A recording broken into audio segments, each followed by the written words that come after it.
she always did things differently. If I could change the school uniform, I wouldn't get in trouble. I remember I got into a debate with the principal to allow the boys to plait their hair because I felt they looked better than just for them to have a machiscop. You know, allow them to grow their, but let them plait it so it looks neater.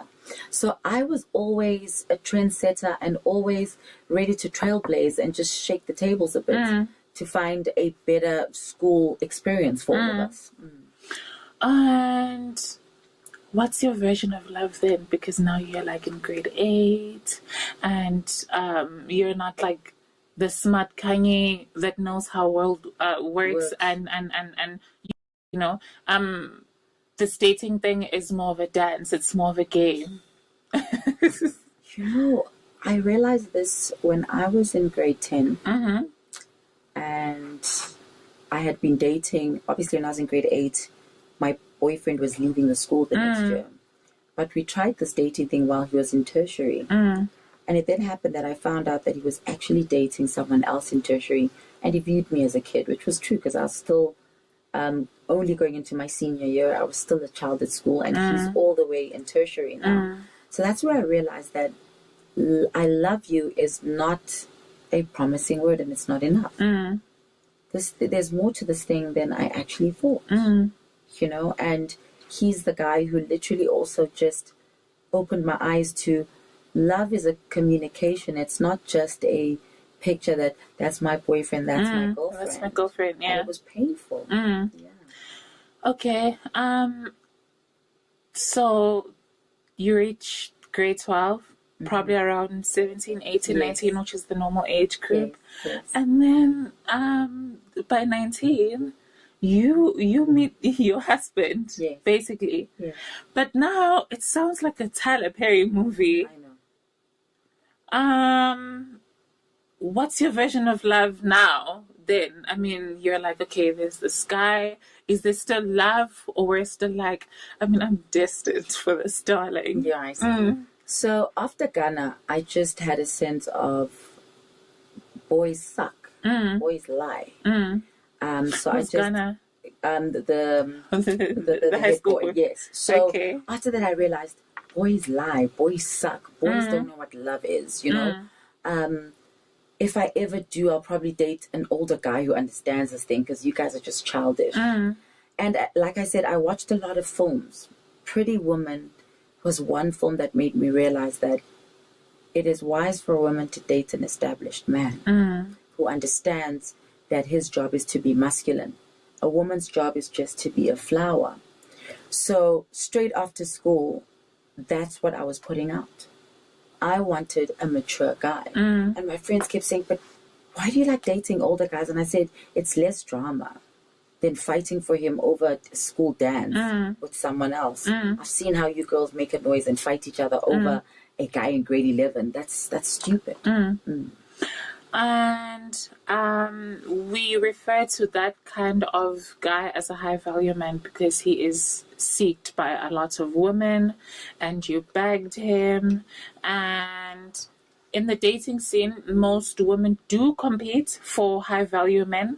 And I do get a lot of, what am I going to call it, backlash from women when I do advise them on how to I've seen it. attract. I'm a fan, so I know. Thank you. I've seen it. Am I wrong by telling women that realistically, as a woman who will get kids when you're young, and when you are directly competing with a woman with the same amount of baggage as you, same age as you, same qualification as you, that the likelihood of you being picked over her are now less? It's true. It's true, and it isn't a lie. But just to go back to a high value man, you know, where you find yourself having to compete, that's what makes the relationship interesting. But you need to understand that this is a high value man, but it also keeps you on your toes and it doesn't allow you to relax. So people need to understand that. But going back to your question of if you've had kids at a young age and then you're compared to the same age girl who has less, he's definitely going to go for a girl who doesn't have a child, because there's no other responsibility of, while you're on holiday, oh, my child needs this, my child needs that. Less drama, and it's true. It's true. Why are we having such a hard time receiving that message as women? Is it because a lot of us are raised by single mothers? Then it triggers something in us not to hear that message? I think society, especially in South Africa, has made us understand that, you know, we need to have Ubuntu even in places where Ubuntu doesn't have a place. You know? So I think we're sensitive in that sense of, we're taught that, no, umama kukhulisa kanzima, don't do this to another woman. And people think every other woman is your sister, they're going to think the same way for you. It doesn't work that way. So society has really put a funny sense of entitlement that she needs to understand. He needs to understand, and nobody needs to understand anything. As a feminine woman, you can't sleep on the fact that you need to look good for your man. Always. Again, women don't get that part. Always. I touch on body weight. Always. I have live sessions where I have women call in and I say, okay, amuse me, tell me what's your type.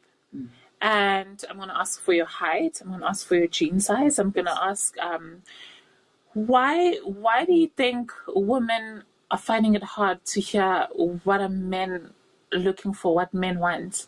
Because we've already told ourselves that men are trash. Are they trash? They're not. But They're not. The thing is, in our minds, we've told them that men are trash.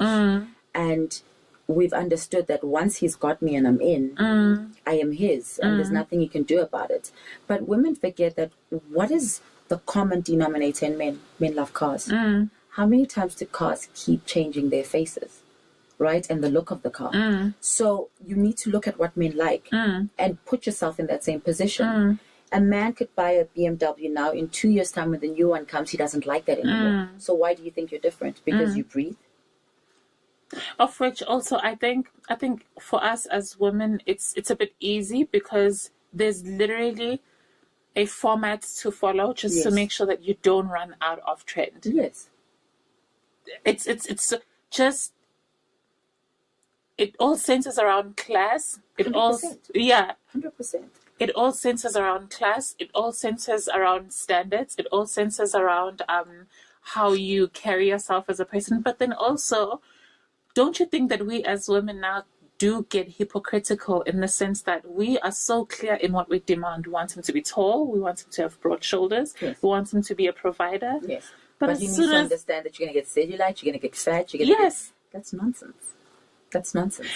And then I'm going to challenge him when he tells me things he doesn't like about me. And then I'm going to get to challenge him. And then I'm going to get to go wake up. And then I'm going to go and get to run shit at work. I'm going to get to boss men around the whole day. And I'm going to get to boss my man when he comes back from work. That doesn't work. Why? That doesn't work. Why? Masculine versus feminine energy. And this is why we have the problems that we have today. A woman's job is to allow the man to man. Okay. Right? Number one, it's society has made it okay that a woman wakes up and leaves a man in the bed.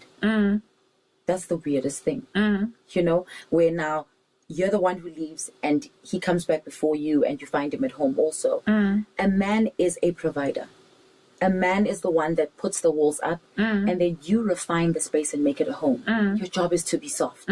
So this whole thing of a masculine woman that's taking over, you're going to be exhausted. And this is why women are exhausted right now. That's why women have so many issues right now.